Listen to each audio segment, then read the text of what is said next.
લોકસભાની ચૂંટણીને લઈને બંને પક્ષોએ પોતપોતાની તૈયારી કરી લીધી છે। કોંગ્રેસે તો એટલે સુધી કહી દીધું છે કે 23 રાજ્યમાં એકલા હાથે ચૂંટણી લડશે। ગુજરાતમાં પણ 25 બેઠકો પર એકલા હાથે લડવાની વાત ચાલી રહી છે। પણ શું જનતા એટલો જનાદેશ આપશે? તો જનતાની સાથે જાણવાની કોશિશ કરીએ। દાદા, અત્યારે ઇલેક્શનની વાત કરવામાં આવે, કોંગ્રેસે એવી જાહેરાત કરી છે કે 23 રાજ્યમાં એકલા હાથે ચૂંટણી લડશે। પહેલા મહાગઠબંધનની વાતો હતી મોદીની સામે, હવે મહાગઠબંધન સાઈડ પર રહી ગયું છે અને એવું કહે છે કે એકલા હાથે લડીશું। શું લાગે છે, આ એકલા હાથે લડવામાં કોઈ ફાયદો થશે કોંગ્રેસને? કોંગ્રેસને કોઈ પણ સંજોગોમાં એકલા હાથે હોય કે મહાગઠબંધન કરે કે ગમે તે કરે, કોંગ્રેસને કોઈ પણ જાતનો લાભ નથી થવાનો। બધી આજ હિન્દુસ્તાનની 125 કરોડ જનતાને ખબર છે કે આ લોકોએ ખાલી પોતાના ભલા માટે અને પોતાના પૈસા એકઠા કરવા માટે જ કામ કર્યું છે। આજની તારીખમાં ગાંધી પરિવાર એટલે નહેરુ પરિવારના એક પણ સભ્યને બતાવો કે જે કંઈ દુકાનદારી કરતા હોય, નોકરી કરતા હોય, ધંધો કરતા હોય ને પૈસા કમાતા હોય ને આવી મોજ શોખ કરતા હોય।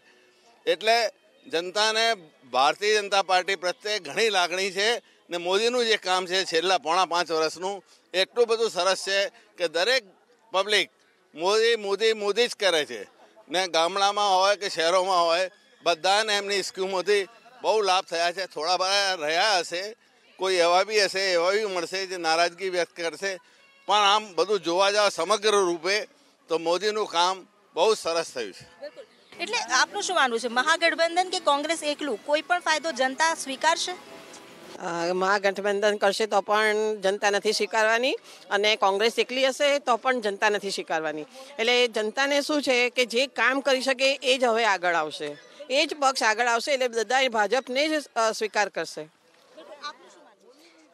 એ ગઠબંધન કરે કે કંઈ બી કરે, એ લોકોનું કંઈ ચાલવાનું નથી ને આ દેશની જનતા મોદી પ્રત્યે એટલા બધા એ એક્સાઇટ છે કે એ લોકો એમને જ લાવવા ઈચ્છે છે અને કામ કરી શકે છે। અને આટલું કર્યું છે એમણે 5 વર્ષમાં, જે અત્યાર સુધી 70 વર્ષમાં કશું જ નહોતું થયું। ખાલી પૈસા ભેગા કર્યા છે એ લોકોએ, બસ બીજું કંઈ કર્યું નથી। બિલકુલ, એટલે અત્યારે જે પ્રમાણેની આ વાત કરી કે કામ કરી શકે છે, પરંતુ આપણા જે સાંસદ હોય એ આપણા જનપ્રતિનિધિત્વ હોય, તો આપણે મોદીના ચહેરાને કે રાહુલ ગાંધીના ચહેરાને જોઈને વોટ આપવો કે પછી આપણા ઉમેદવારને?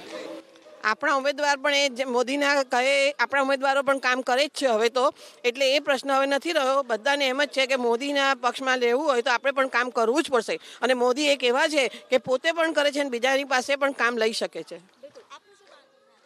બસ અમે તો મોદીમય છીએ, વોટ ફોર મોદી, चौकीदार के साथ हैं हम। बस हम भी चौकीदार के साथ है, मोदी ने किया है ऐसा कोई नहीं कर सकता। अच्छा, हाँ। मतलब अपने देश के लिए मोदी ने बहुत कुछ किया, ऐसा आप मान रहे हो? अपनी राष्ट्रभाषा લોકલ પ્રશ્નો હશે મે બી, પણ છતાં ઓવરઓલ ઇન્ડિયામાં વર્લ્ડ લેવલે સારામાં સારું કામ આ છેલ્લા 5 વર્ષમાં થયું છે એવું મારું અંગત માનવું છે। અચ્છા, એટલે અત્યારે જે આ વાત ચાલે છે, પહેલા મહાગઠબંધનની પણ વાત હતી અને મહાગઠબંધનમાં એવું લાગતું હતું કે આ જો મહાગઠબંધન થાય તો તકલીફ થઈ શકે, પરંતુ ત્યારબાદ ફરીથી સમીકરણ બદલાઈ ગયા છે એવું લાગે છે? બાકીના પક્ષો જાણે છે કે કોંગ્રેસ પક્ષ સાથે રહેવાથી અમે પીએમ થવા નથી, એટલે એ લોકો પોતે જોડાવા માગતા નથી। એટલે કોંગ્રેસને એવું છે કે હવે એકલા લડ્યા કોઈ છૂટકો નથી, એટલા માટે ગમે તે પોલિસી બતાવે પણ બાકીના લોકો પીએમ થવા માટે એમની સાથે જોડાવા માટે પ્રયત્ન નહીં કરે। એટલે મહાગઠબંધનની વાતો તો હવે જાણે કોરાણે મુકાઈ ગઈ હોય તેવી લાગી રહ્યું છે। અંકલ, આપનું શું માનવું છે, મહાગઠબંધન હતી પહેલા વાત, હવે એકલા હાથે ચૂંટણી લડવાની પણ વાત છે? બધા કોઈ ગઠબંધનમાં કોઈ માનતા નથી, બરોબર છે જે છે ભાજપને જો વોટ અપાય। ગઠબંધન કોઈ દિવસ કોઈનું સારું થયું કર્યું નથી ને કરવાનું પણ નથી, બધા સ્વાર્થના ગઠબંધન છે એ રીતના। અત્યારે જે આપે કીધું કે સ્વાર્થના ગઠબંધન છે, પરંતુ પહેલા એવી વાત તો હતી કે કદાચ નુકસાન થઈ શકે, તો સમીકરણમાં એવું કોઈ નુકસાન થવાની વકી જ નથી, કેમ કે લોકોએ કશું કર્યું જ નથી 60-70 વર્ષ સુધી, કશું જ કભી કર્યું નથી એમ। એટલે અત્યારે એકચ્યુઅલી ગઠબંધન થાય છે, ગઠબંધન એ પોતાના સ્વાર્થ માટેનું ગઠબંધન છે। અત્યારે બીજેપીની સરકારમાં, મોદીજીની સરકારમાં વેપારી વર્ગ ઘણો બધો દુઃખી છે, વેપારી વર્ગને ઘણી બધી તકલીફો છે, એમના રિટેલ વેપાર બી બધા થયા છે, પણ સરવાળે તો આપણે મોદીજીને જ વોટ આપવો જોઈએ અને ભાજપ સરકારને એ જે આપણે ભારતની સુરક્ષા માટે કરીને જો દરેક પબ્લિક વિચારે તો મોદીને જ લાવવા જોઈએ અને પક્ષ કોણ ઉમેદવાર છે એ અત્યારે ના જોવા જોઈએ, પણ ફક્ત બીજેપીને કમળને જ વોટ આપી અને બીજેપી મોદી સરકારને આપણે ત્યાં બેસાડવા જોઈએ. અત્યારે ગુજરાતમાં તો હાર્દિકને પણ કોંગ્રેસે લીધો છે, તો શું એવું લાગે છે કે એનાથી ફરક પડશે? હાર્દિકથી કોઈ ફરક ના પડે, એને કોઈ વોટ આપવાનો નથી અને આપશે પણ નહીં. હડિયાપાટો કરે છે હાર્દિક છે ને, હડિયાપાટો કરે છે અને ખોટા ખોટા ફાંફા મારે છે અને એને ઘરે બેહીને મજાને એને હમણાં લગ્ન કર્યા છે અને એન્જોય કરે બસ.